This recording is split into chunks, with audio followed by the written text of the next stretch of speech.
Cuidado, cuidado. Tiro al blanco.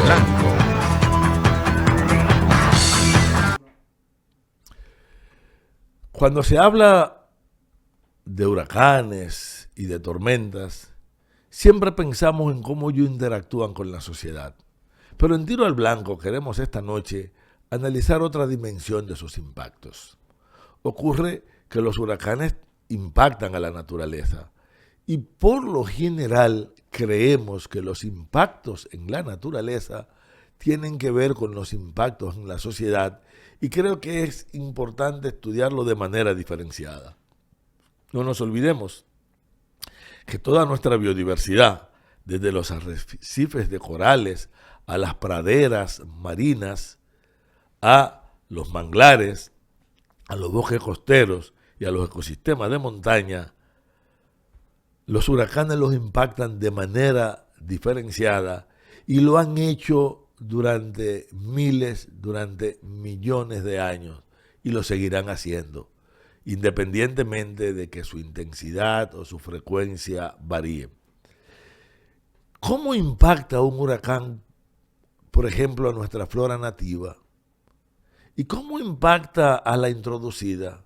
¿Y qué tal a las especies invasoras?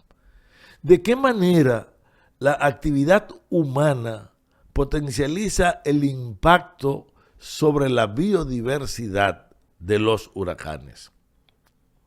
Empecemos porque las especies nativas y endémicas, que son las nativas son aquellas cuyas poblaciones no siempre han estado en un lugar, tienen la posibilidad de reproducirse y de permanecer y han evolucionado desarrollando estrategias que le permiten enfrentar a los huracanes. Y hay 4 tipos de estrategias.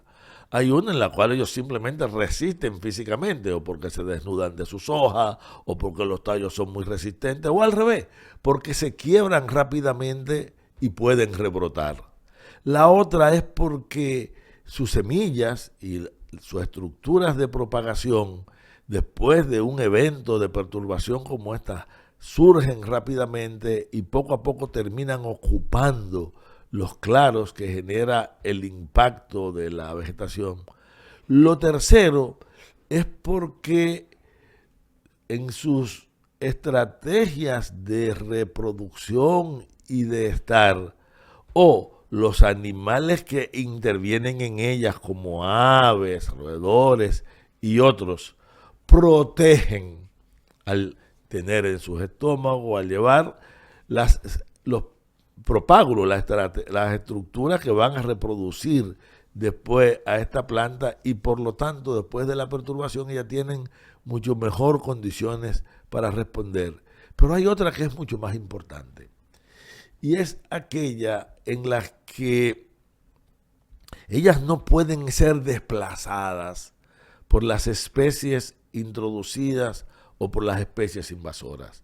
Consecuentemente, hay una reacción diferencial que hace que después de un huracán, si el ecosistema no está muy deteriorado o si no tenemos una política de introducción de invasoras que puedan superar la capacidad de ellas responder, ellas sean las que predominen y se genere un fenómeno que se llama eclosión del trópico, es decir, un resurgimiento de la flora y de la fauna nativa que en poco tiempo termina reocupando los ecosistemas.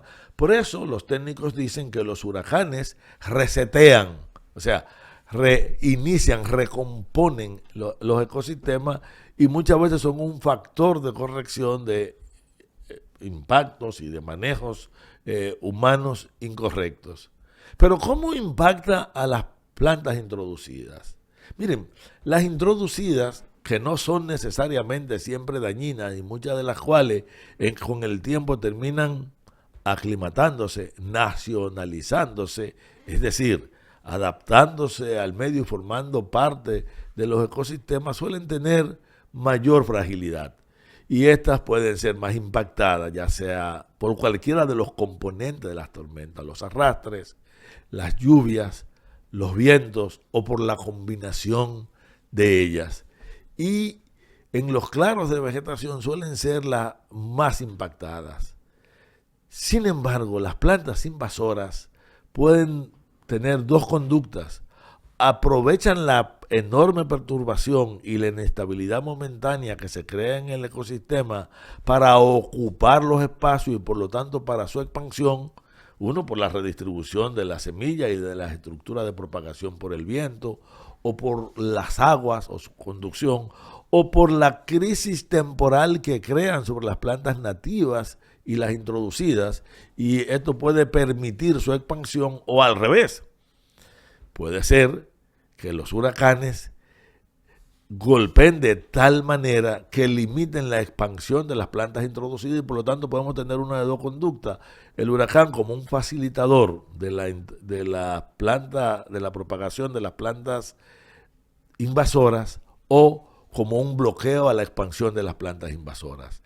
En el mar, las marejadas ciclónicas y el fuerte movimiento suele fraccionar los corales, suele generar sedimentos que afectan a las praderas, a las plantas que están, a las algas que están en el fondo marino, y esto tener un impacto temporal de crisis. Por lo general, la fractura de los corales, si la cantidad de sedimento no es muy grande y si no hay otros factores de deterioro, puede permitir su multiplicación y convierte a los huracanes en un factor de multiplicación de estos corales e incluso de repoblación y expansión de las praderas marinas. En los manglares, cuando el huracán llega, pues, tiene tres efectos posibles. Si los vientos y la marejada pueden provocar la caída de muchas de las plantas, una alteración en la salinidad temporal del agua, pero si el humedal está sano, si no ha sido rellenado, la capacidad de recuperación del manglar es inmediata y casi nunca demanda intervención. Pero como ocurre en nuestro país, los espacios de los manglares ha sido rellenado, ha sido intervenido de otra manera, entonces el manglar se hace mucho más frágil y el huracán, que debió haber sido una bendición para el manglar, que además actuaba como una barrera no solamente a los vientos sino a los efectos de la marejada, encuentra un nivel de perturbación de muy difícil recuperación que implicaría necesariamente el aporte humano.